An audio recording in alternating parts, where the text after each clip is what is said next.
Welcome back to Nick Lenz's Comic Corner, Classic, Non-Classics. This is episode number 1746 and Doubleshot number 1640. Now, both these two books basically feature... This is a penultimate... The first one's going to be a penultimate trade of a writer's run for the book. The other one is the final one of this particular... Let's just say of this particular run. And I'll talk about that one. Alright, first up it is Batwoman, Volume 3, World's Finest, collecting Batwoman 12 to 17. And issue 0. Yep. Now, the World's Finest story arc is a team-up story arc with Batwoman and Wonder Woman. And throughout the book, basically, you have them basically interact with each other.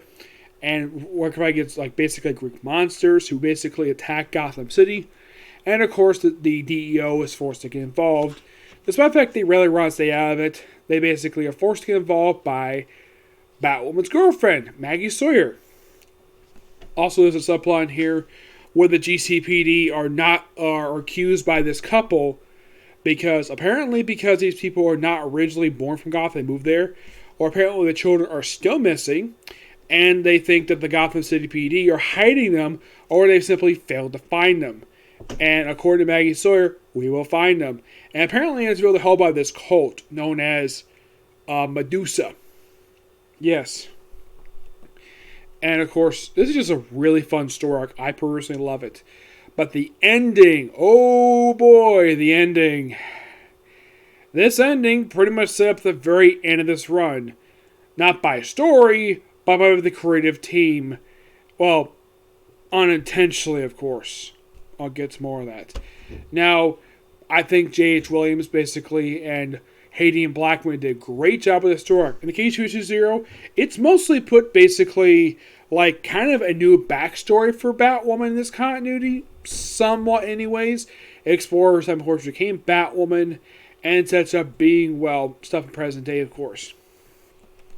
Now, the finale for the book. Now, there's a couple of different things here. One, people have talked about this one. I'll get to this one. Well, 1 week after the events of this book, D.E.O. find Alice, who has not been seen since Greg Rucka's Ideology story arc.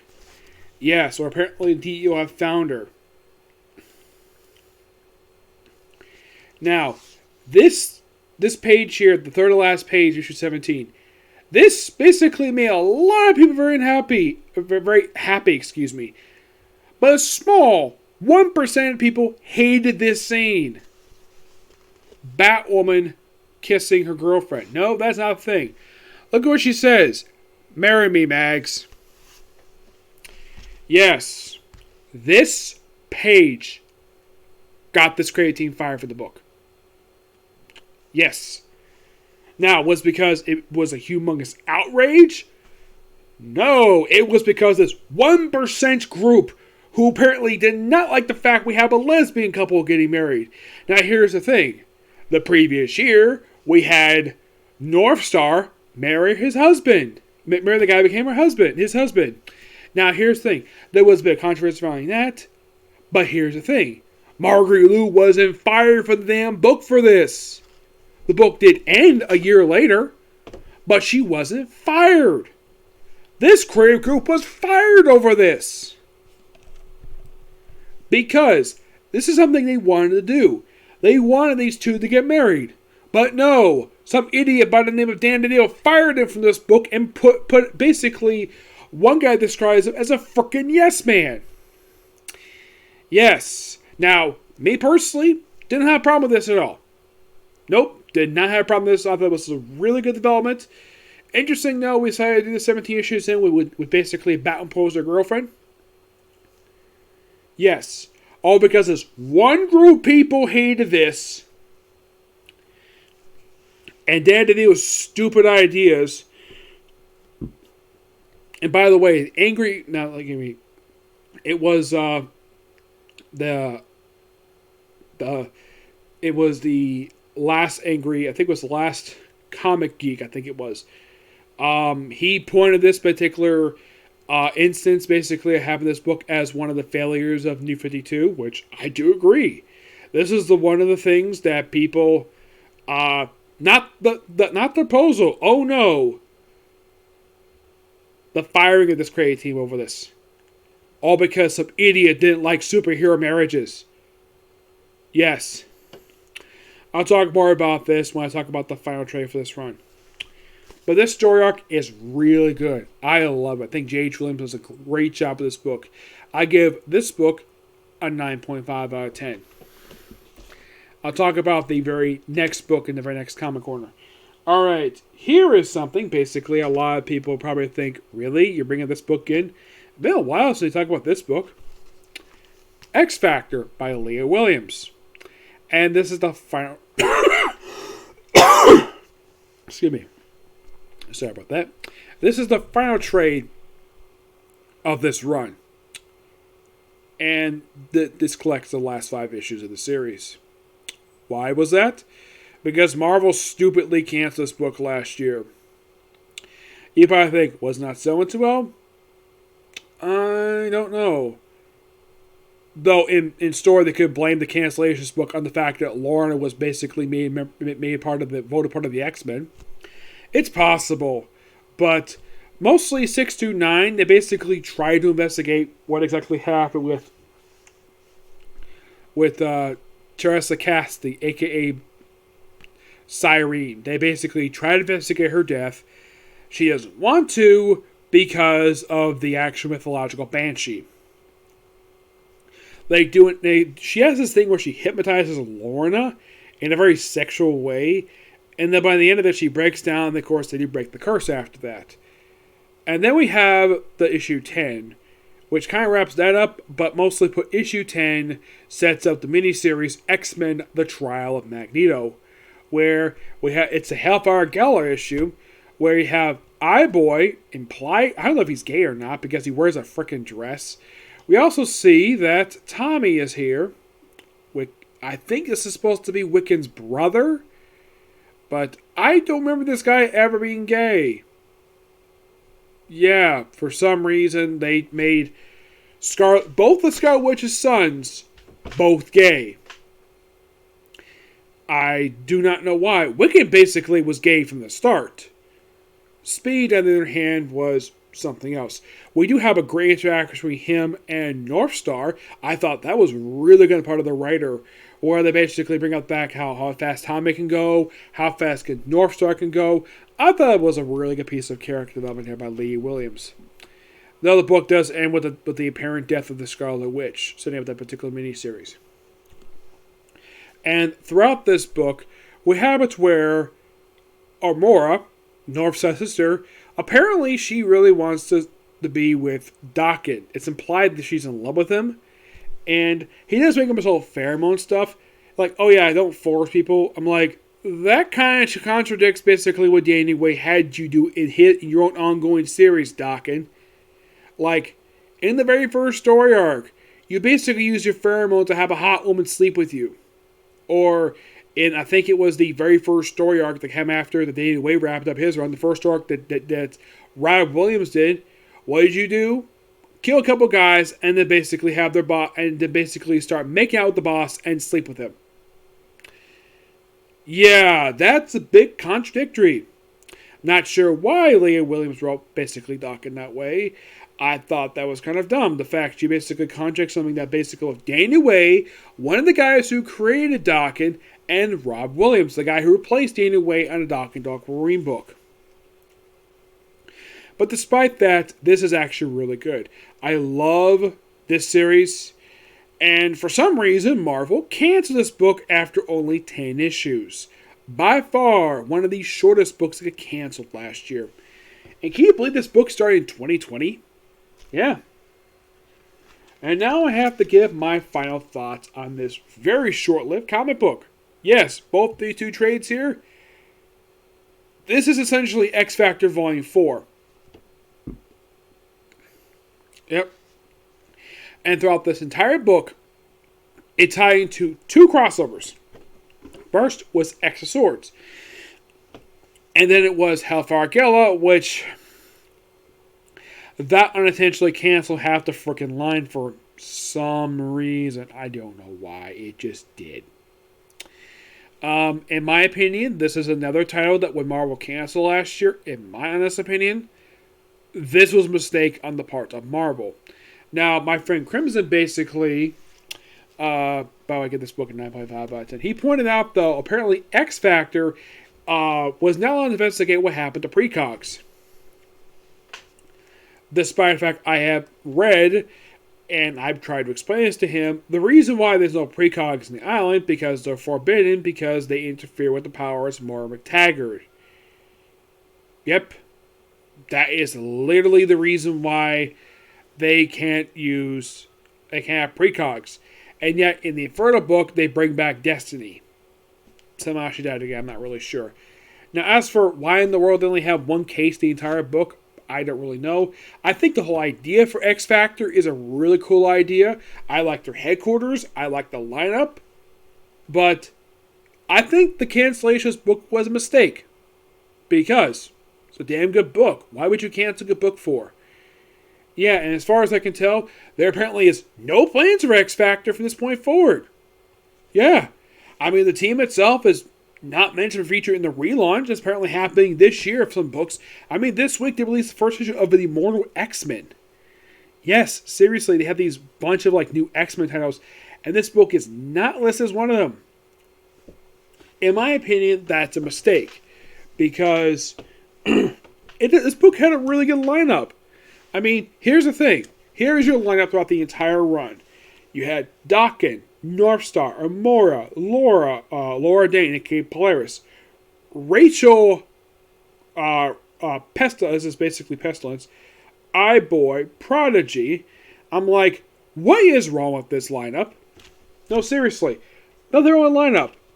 And then, of course, by the end of the book, because of Hafagella, Lorna is promoted to the X-Men team and off X Factor. Why in the world that is, I don't know. One thing I really did appreciate that the book did include here was the interaction between Kyle, who was Northstar's husband, and Captain America. I mean, I like the fact they did that in here because, after all, I think that, well, the X-Men have a certain amount of respect for Captain America. I mean, he's never downright talked to him very so badly, and I do like the fact that I love Wiccan's reaction when he sees his mother dead. Where he's like, Mom! And of course he's held back by Prodigy. Yes. Now here's the thing. Wiccan is not here. He's off in space with his husband, Hulkling. Yep, that's basically where he is.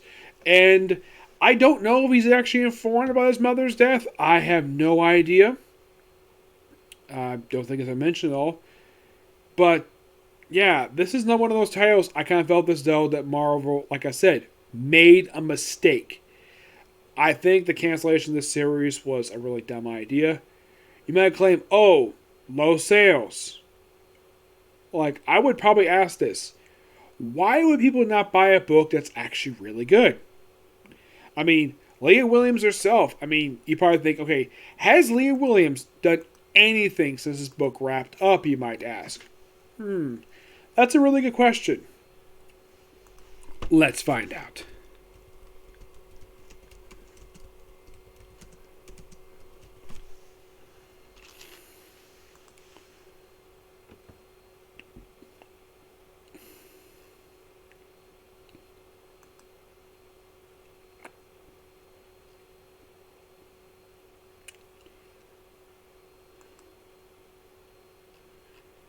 So apparently, after this book wrapped up, she just did Trial Magneto, and that was it. No, seriously, that's all she did. And you scratch your head really? Did she leave Marvel? Apparently she did, because, well, her first book she did was Totally Awesome Hulk, 1.MU, Monsters Unleashed. That was the first book she ever did. For Marvel, this very book. Well, she worked on, I think it was the third story, Math is Magic. Yep, and that's a Mandy Cho story. Mandy Cho is Amadeus Cho's sister. She also worked on a story for Brave New World. Now, here's stuff I have covered that she has written. The X-Men Gold Annual. I reviewed that in one of the X-Men trades. X-Men Black. I don't think I reviewed this one, actually. Let's see. No, not that one. Amazing X-Men Mary Jane was the first ongoing series I've covered for her. And this was actually her first book to get canceled. No, seriously, this was the first book of hers to get canceled. Because of the pandemic. Yep. And Marvel, for some reason, did not want to release the last 3 issues in trade for some reason. I don't know. And while she was working on this book, she only worked on just 2 other books throughout the entire time this book was coming out. She worked on issue 2 of Empire X-Men, which I had reviewed, and Marvel Voices Pride. And that was it. Yes, and what did she work on here? What story did she work on in Pride? In Marvel Voices Pride. Let's find out. She worked on When a Black Cat Crosses Your Path, Give Them the Right of Way. Yes, she worked on that story, which is the 5th story of the book, of this issue.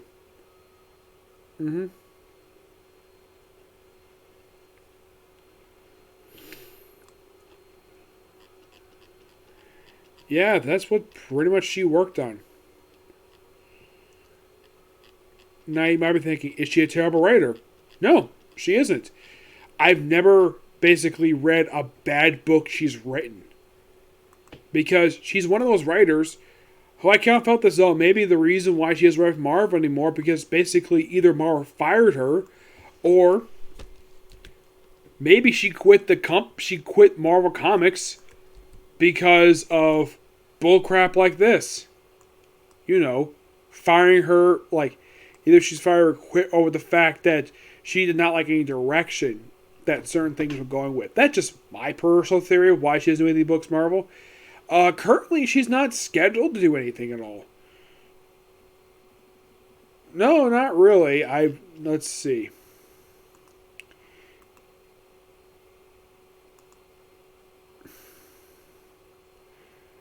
I kind of felt as though that maybe, like, I'm looking at pictures. She doesn't seem like a bad-looking woman. No, she looks very lovely. I mean, her first comic only came out, like, about 5 years ago for Marvel. Yeah, can you believe it's only been 5 years? And apparently she worked for Boom Studios at some point. Yes, as of a book she wrote for the company, I'm not sure.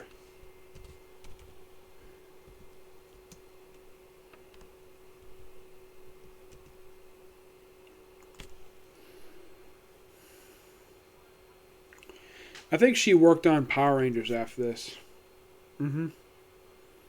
Yes. Okay, let's see. League of Comic Geeks. This will probably give me info. Oh, she did work on Absolute Carnage Avengers. I didn't know she worked in this one. I mean, it's not listed on here that she worked on that one. Oh, yeah, she did work on that one. So I have covered that one. Yep. But as anything currently, like, as anything, like, very recent,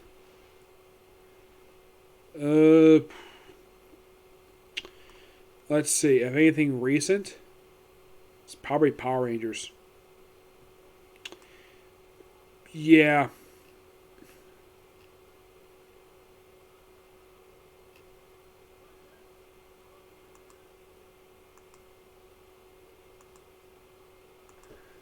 I mean, she worked on Gwenpool Strikes Back. Yeah, she worked on that book. She did work on one book for Dynamite. Yeah, Chastity. She also worked on the series Fearless. But there's... Okay, she's working on one book currently for Omniplus called Render. Yep, she's working on that one. And I think that's it. There's nothing really listed exactly. I'm looking at the league. Probably this is probably somewhat accurate per se. But it's like, okay, like, is there any book she's currently working right now?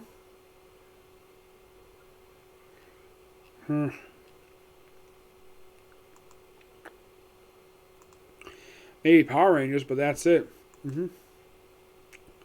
Now, as for how old she is, I don't know, but she looks like a very lovely woman. That's my purse there, anyways. Oh, she worked on Barbarella's Last Dungeon Tours. I like that book. That book was really good. Yeah. By the way, I do follow her on Amazon. Yep. But there's nothing really currently coming out with her. No. Plus, this book ended like a year ago, so who knows if she's actually going to release anything else, per se. It is completely unknown if she is. Okay? So yeah, that's going to be pretty much it for this particular review, and that's it for videos tonight. So, tomorrow I expect to see a video for Freya and maybe a Comic Corner. And maybe if there's time, I might work on maybe Case of Vantos. Okay? Next video. Bye.